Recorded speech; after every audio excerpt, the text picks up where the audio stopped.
A warm good morning to each and everyone watching this video. Myself Shraja Tripathi from group number 7. I'm a student from Banaras Hindu University's Faculty of Commerce, opting for the course BCom Honors second year, section D. So today I'll be covering the topic Diffusion Theory of Tax Shifting, Part 2. In Part 1, which is already covered by my group member Sakshi, there she has covered the introduction of diffusion theory and its merit. So what I will be covering is I'll be yet again I'll be giving a brief introduction of diffusion theory, and then I'll be covering the assumptions of diffusion theory, the assumptions on which the diffusion theory is based, and also most important, the criticism or limitations of diffusion theory. So moving towards our topic, what is diffusion theory? So firstly, diffusion theory was developed by Canard and Mansfield. They are French writers. In contrast of concentration theory, which urged that the tax should be concentrated on certain class of a country, diffusion theory urges that all the taxes imposed by the state or by the government should be diffused among the members of community or society. So this theory lays or stresses on the fact that it is completely unjustified that an individual or individual class has to bear all the burden of the tax payment, uh, whereas it says that the whole burden of the tax imposed should be diffused among the community members in such a way that every section of the community or every group of the country uh, bears the tax burden. So, in support of this theory, that is diffusion theory, Mansfield also presents a beautiful example where he compares tax as a stone. So, when we throw a stone in a lake, it forms ripple all over the lake. So, that's what his idea was, that tax should be diffused in such a way that it spreads out in among all the members of community, or it spreads out among complete in the complete economy. And Professor Canard also gives a beautiful example to demonstrate or to explain diffusion theory. He compares it with blood extraction. As blood is extracted from body, it is extracted from complete body, not just one part of the body. So these are the two examples which these writers presented to explain what is diffusion theory. So whenever a theory is propounded, it is usually most oftenly based on assumptions, certain assumptions. So this diffusion theory is also based on two assumptions, that are that assumption of perfect competition, which means there will be number of buyers, number of sellers, and there will be no market power among in hand of a single individual, be it buyer or be it a seller. Um, Also, the second assumption is that there will be complete mobility of economic agent. So the here mobility means that the group or the economic agents can improve their income. So these are the two assumptions of diffusion theory.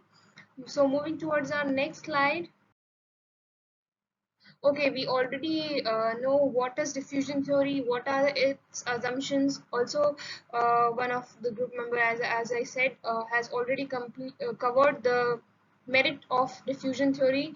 So I'll be covering the criticism of diffusion theory. So what is the criticism that is offered by various writers for this particular theory? So Professor Dalton clearly disagrees with this theory. He says that this theory is just a solution to escape from basic problem of ascertaining incidence of tax, because this theory states that the incidence of tax, the burden of the tax, would be evenly distributed. So there's no such problem of calculating incidence of tax in this particular theory. So Professor Dalton says that this theory is just an escape from the problem of finding incidence of tax.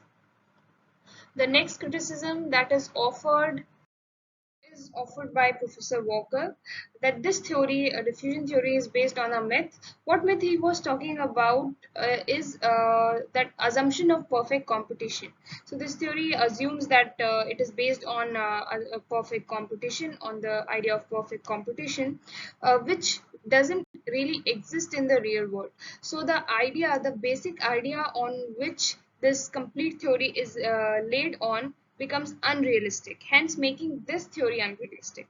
So diffusion theory of incidence is shallow and misleading, is said by Walker, and shallow because it avoids real difficulty of tracing incidence of tax.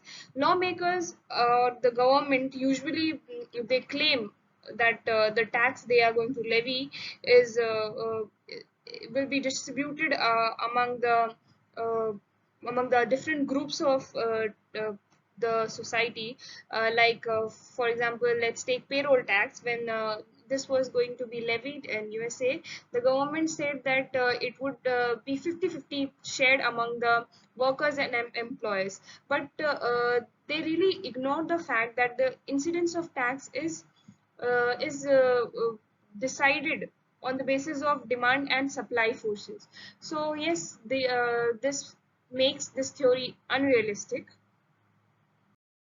Professor Walker also says that this theory is misleading because it assumes the state of perfect mobility for the economic agents. The other assumption of this diffusion theory, if you remember, was that the economic agents are perfect mobile, which again becomes misleading because this uh, declares the path of the tax non-traceable.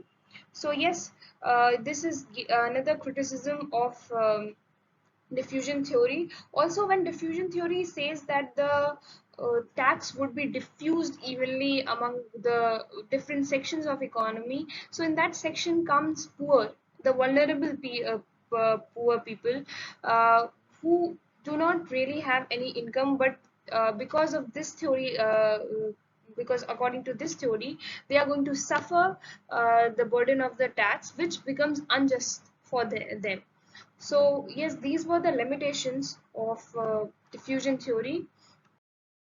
So with this, we have reached towards the end of the topic, covering all the introduction, the assumption, and the criticism of this diffusion theory. I would like to thank Dr. Vaibhav sir, who gave us this opportunity to present our topics, helping to us to get a conceptual clarity, and also getting a good experience and gaining some confidence through this project. Thank you, sir, and thank you, everyone.